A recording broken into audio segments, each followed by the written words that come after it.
I would like you to check out this YouTube channel. I'm just going to leave it here. I'll drop a link in the bottom in the description box. But you really need to see this video, okay? They're unproven scenarios. It's been impossible to avoid them in the outbreak of the coronavirus, simply due to the fact that it was completely covered up in the beginning stages in China. This isn't really going to be a theory, it's just public information I found. When it broke, China was the first to jump onto the local Wuhan and Hubei government and villainize them until they had their perfect scapegoat. This was, of course, preceded with the fact that we now know it wasn't just a local issue, it was in fact the way that the Chinese government was structured that led the top-down leadership to stifle and prevent the release of any relevant information for months, which could have prevented this global pandemic. First and foremost, this is the Communist Party of China's fault. And the fact that there are people gasping for breath in their deathbed in your town is solely on the consciences of the CCP and the people who entrusted them to enter our global systems like the WHO. The thing is, after living in China for 10 years and speaking fluent Chinese, you get to know a society pretty well. And let me tell you this, if you're applauding or admiring the political leadership of China, you're all deluded beyond belief. China doesn't operate like your country. The Chinese government is a face and greed-driven government that relies on lies and bullying to maintain leadership. It's broken and fragile, so it doesn't surprise me that when I was doing my research in my last video, it wasn't hard to follow a paper trail left by the CCP themselves.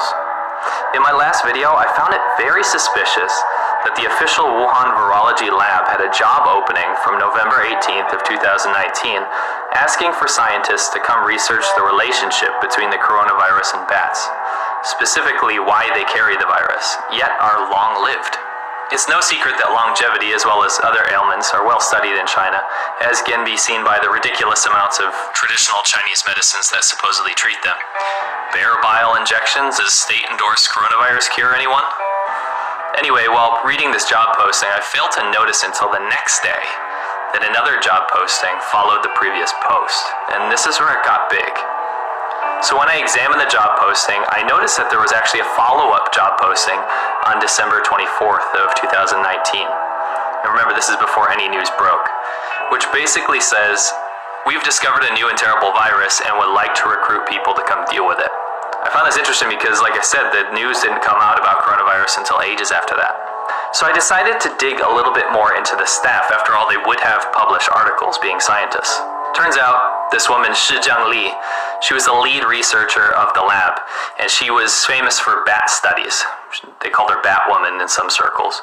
She even received an award for proving bats are natural reservoirs of SARS-like coronaviruses. In November 2017, all the way through 2018, she had already written 3 articles about how bats can transmit coronaviruses to humans. This is all public knowledge.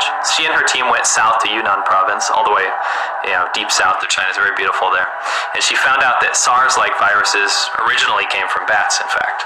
In 2017, from data taken from one of her studies in rural Yunnan province, she took blood samples from 218 villagers.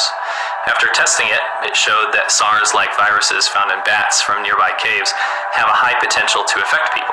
She predicted that humans coming into contact with bats would have a high chance of becoming infected. After blood testing the 218 villagers, she found that 6 people in Yunnan were found to be infected. She returned to Wuhan to the lab to continue studying SARS-like coronaviruses from bats for a long period of time, and this is why you can see the November 18th, 2019 job posting asking for more researchers to join the project. During this time, we don't know much, but the December 24th posting acknowledges that they've made a big discovery in human transmissibility, and they need more help to deal with it. So that's where it got kind of spooky. During my research, a name kept popping up. Huang Yanling. Huang Yanling was a researcher in the lab working on the virology of bats with Shizhang Li, and she's missing. Most people believe her to be patient 0, and most people believe she's dead. Shizhang Li, the head lab leader, told the government that she swears on her life that she isn't dead, nor was she infected. However, all of her info on the Wuhan lab website, where I found the job posting, it's gone. So if you look here, if you go to the actual virology website, you can see all the people that were working here or were students. They all have their bios still up, whether or not they moved on from the Wuhan lab. But if you can see, Huang Yanling's profile is completely vanished. Her picture is gone, and now her bio is gone as well. But if you go to the other students, all their bios remain intact. No one has seen her, and the government has posted a notice instead of any information about her on the lab website, stating that there were rumors of her disappearance, but she's alive and well, without giving an ounce of proof, of course. Everyone on the Chinese internet is searching for her, but most believe that her body was quickly cremated, and the people working at the crematorium were perhaps infected, as they were not given any information about the virus. It was a secret after all. The thing is, this has sparked a massive discussion on the Chinese internet, and most of the articles get scrubbed pretty quickly, but I found a lot of good points. Now the thing is, the CCP put up this kind of notice saying that she's totally alive and everything's okay and don't believe these rumors, but if you've been in China, you know how much the CCP actually hates rumors. And if Huang Yanling is truly alive like they claim, why is her photo and bio removed? The other associates and graduates remain on the website even after moving to other positions at different labs or different universities. The first thing that the government would do, the CCP that I know at least, the first thing they would do to quash this rumor is to make her have a public appearance. Then people would stop talking about it. Yet people are still looking for her and can't find her. And I'm not talking about normal netizens, I'm talking about PhDs, I'm talking about scientists, I'm talking about professors. And this is where it kind of started to come together. On February 6, 2020, Xiao Guotao, he was a professor, he posted a thesis about details that he knew about, but he wasn't supposed to talk about. I see some kind of links to people like Li Wenliang who wanted to say something but they couldn't, but Xiao Guotao, the professor, he posted the information anyway. He knew researchers at the lab that were infected, and they had already begun self-quarantine after they showed symptoms of being infected. And the majority of the researchers at the lab were already suspicious that this virus that they were coming down with was from bats. The professor directly pointed out that the main source of the virus is from the Wuhan lab, which is only 300, or actually 280 meters to be exact, from the Huanan seafood market, where it was originally claimed to have originated. He also claims that it is not a natural infection, so not something that people would have just come across.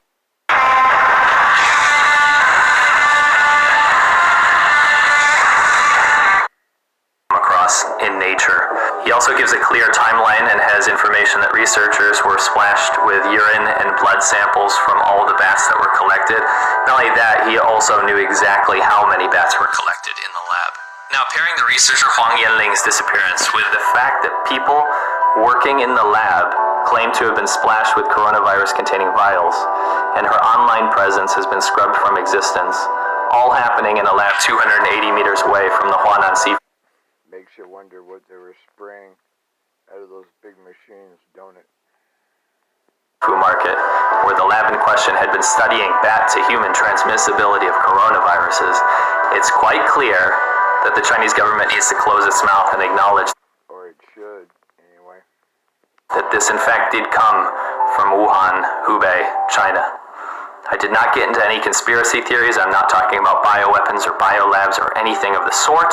This was all public information on the Chinese internet, published by researchers, scientists, and doctors. With the CCP's all-powerful control to hide everything it can, the truth usually still finds its way out. The Chinese government should cover their tracks better next time if you're going to blame this on Italy or the US or whatever is convenient to your narrative. The CCP's incompetence and clear understanding of the coronavirus and its danger on a scientific level, and then going out of silence those who wanted to warn the public and letting the virus spread for months is the reason the entire world is infected with a deadly pandemic. The Chinese government must be held accountable. Please make sure that you're all self-quarantining if at all possible. Most things are available for delivery, so please don't go shopping unless absolutely necessary. Make sure you're wearing a mask and gloves if you do, and disinfecting anything that has come into contact with anything. It's our job to clean up this mess, and the only way is to be responsible and not come in contact with people. This will only further the spread and put unnecessary burden on the already overstretched medical staff in your country. Thank you to everyone who is supporting me on Patreon. It's the only way I can do what I do right now due to the demonetization of everything coronavirus related. It may dissuade people from talking about it, but the world needs to know the truth, and covering details like I have done today is the least I can do to uncover and disprove the absolute lies coming from the Chinese government right now, whose sole purpose is self-preservation. Thank you for watching, and I'll see you soon.